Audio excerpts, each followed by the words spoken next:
You're not like a lot of guys, are you? Hello my lovers, it's Ian Higton from Platform32 here, back with another review from the vault, another blast from my past, a game I reviewed 4 years ago now, May it came out in 2010, and it's Blur. It's another game just like Singularity, published by Activision, that was absolutely awesome, but just did not sell through probably bad marketing. They released it on the same week as they released, as someone else released Split Second Velocity or whatever it's called, and it just missed out because the other game had advertising and this had nothing for whatever reason. I don't know, but whatever. It's like Mario Kart meets Need for Speed.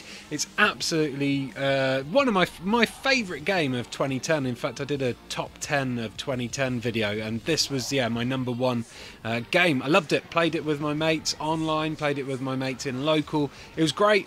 Here's a review I did of it 4 years ago for the TV show that Platform32 is on. So please do sit back, relax, enjoy the review, and afterwards maybe go and pick up a copy of Blur because you'll be doing yourself a favour. Bye! Hi all, Ian here. It seems like I'm always reviewing gory action games which are full of shooting and explosions, so today I'm steering well clear of them. I've packed the beat-em-ups in the boot, strapped the first-person shooters firmly in the back, and settled down into the driver's seat for a look at Blur, a fast-paced arcade racer where you use a myriad of power-ups to shoot and explode your rivals off the road. Oh man.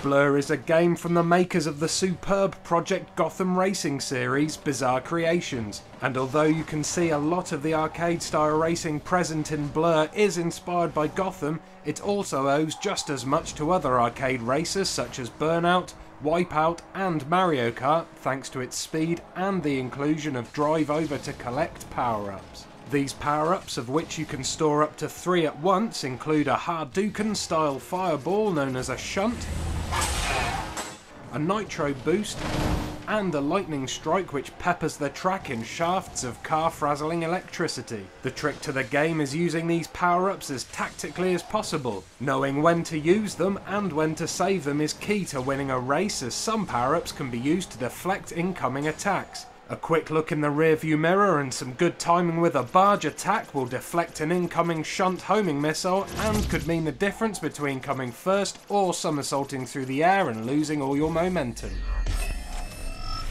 Not coming as much of a surprise from a game published by Activision, Blur also borrows heavily from COD. For a start, as you race you build up fans, which are pretty much just XP points that someone spelt wrong. You gain more fans. Actually, let's call it Fan P each time you win a race or deal damage to an opponent, and all your Fan P builds up and allows you to level up and unlock new cars. And mods, which are just Call of Duty perks, but for cars.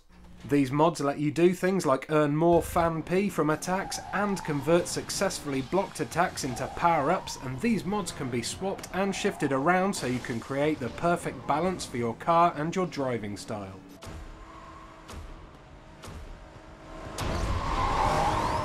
So, we've established that Blur isn't very original, but how does it play?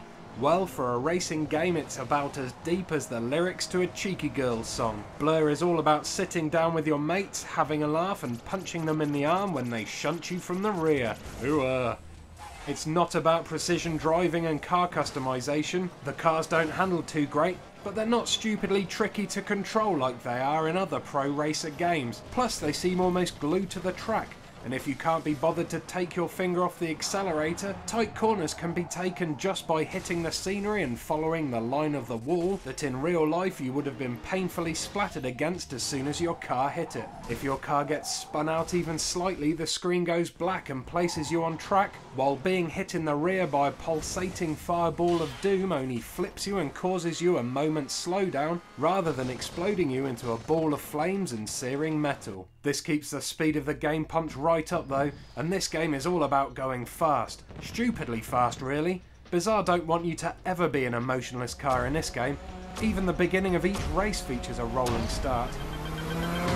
In single player there are 9 different stages, each featuring a boss battle at the end which can only be unlocked by completing various challenges. The variety of game types in these stages include straight races with power-ups, the old racing game favourite checkpoint races, and a destruction event in which you must wreck as many opponents on track as possible to build up your race time. It's good fun, but gets kind of dull fast, and it's not something you'll dedicate your gaming life to. Online matches, however, are absolute mayhem and are where the game really comes to life. With up to 20 players on track at one time, you can be in first place 1 second and then shunted, barged and rammed all the way back to last in a matter of seconds. It's the gaming equivalent of a hyperactive child, and the colourful neon graphics explode across the screen like someone throwing fireworks at your face as you go head to head for the finish line, while the awesome sounds boom out of your speakers with weird robotic noises and metallic crunches accompanying the impacts of weapons and collisions between vehicles.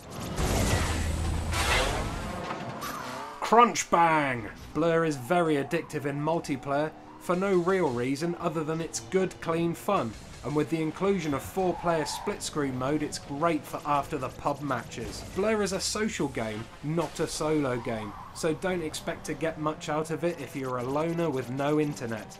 However, as a multiplayer experience, I can't recommend it highly enough. It won't take over the world like Mario Kart did, but it'll have a bloody good go. I'm awesome.